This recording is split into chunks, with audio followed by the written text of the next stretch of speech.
Well, you have to look at it this way. The Missouri Constitution specifically states that you have to be 24 years of age, you have to be a legal resident of Missouri, and you have to be a legal resident. It's of 1 year in the district, and I'm pretty sure that I meet the qualifications in that one. But if they want to go on what qualifications I have, I'll go through my whole history of everything, starting from, once I got out of high school, I went straight into the Air Force, and I went to the Defense Language Institute out in Monterey, California, studied Russian, and that's where I obtained my associate's degree in Russian. Then I went on I was stationed in Offutt Air Force Base, and then while I was in Offutt Air Force Base, I flew on RC-135s, where I went to Qatar and flew in Operation Iraqi Freedom during my first time in Iraq. And while I was there, I also got to work with different school buildings, and I was able to build schools up, and I was teaching kids English. So I got to experience a lot of cultural things that a lot of people around here don't get to do. Then after I returned from Iraq, my first time, I got stationed in Washington, D.C. So while I was in Washington, D.C., that's where I studied my second foreign language, Chechen. And while I was in Chechen, all right. Well, when I was in Washington, D.C., I studied Chechen out there. And while I was out there, I also took up an internship with Senator Bond, and I worked with him for 6 months on agricultural and educational issues. So I got that experience underneath my belt too. But also while I was learning Chechen, I was the only one after I graduated Chechen class. I was the only Department of Defense qualified Chechen-speaking linguist.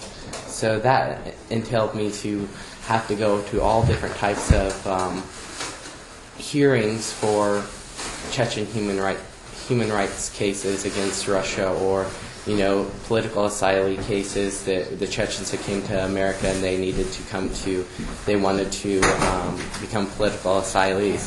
So I did a lot of translation work with that through the government, and I got to experience that end of having to see the immigration process, or the process of, well, you're going to have these Chechens that are political asylees, that I had to make sure by talking to them and understanding where they're coming from, that A, if they go back to Russia, are they going to be killed?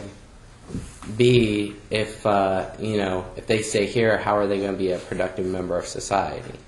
And so I got to do a lot of that type of work while I was in D.C. And then when I left D.C., I went to England, and I was stationed there for 2 years, and I was part of the Air Force Special Operations Command Europe. And I always say I lived in England for 2 years, but only stayed in my house there for 6 months, because it was always, I went from all over Europe. We traveled. Then I went to Iraq. I went to Afghanistan, and then I went to Iraq the second time. And then before my tour was up in Iraq, I went straight up to Tbilisi, Georgia, and I got to go to. I was in the embassy. Because this was the time when Russia decided to invade Georgia, so I got to do a lot of different things. And when people say I don't have the experience that underneath my belt, and it's you said it perfectly fine. I read your comment. It's like, where does it say that he has to be able to procreate in order to be a state legislator? It's nowhere does that say that. I think that they're getting off on, well, they're trying to use me being young to their advantage. Well, once everyone hears my whole story of where I've been and what I've done, to a certain point, because there are things, you know, in the military that I've done that no one can, you know, you can't, due to my security clearance, I couldn't tell anyone. And but once they hear that story, they realize, like, my land, you know, you're 26 years old and you've gotten to do all this stuff. After I left the military, my 2 years in England, and so my whole 7-year stint, which is a job, because I did read that comment saying that it wasn't a job, that I was in the military. I've never had a job since high school. I was like, the military is a job, and it's a very tough job. It's 24/7. It's you know, there were times that we would fly 12 hours a day and sleep 6, or have 6 hours off, and then go fly 12 more hours.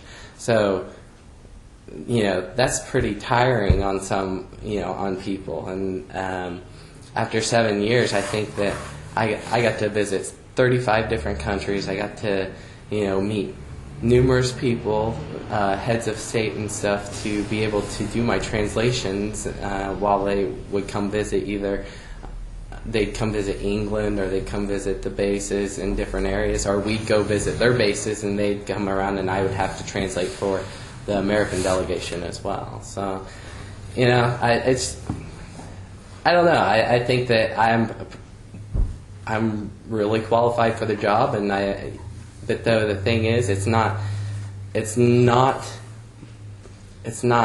my opponent's seat. It's not my seat. It's the people's seat. The people will make the decision on who is going to fill that seat.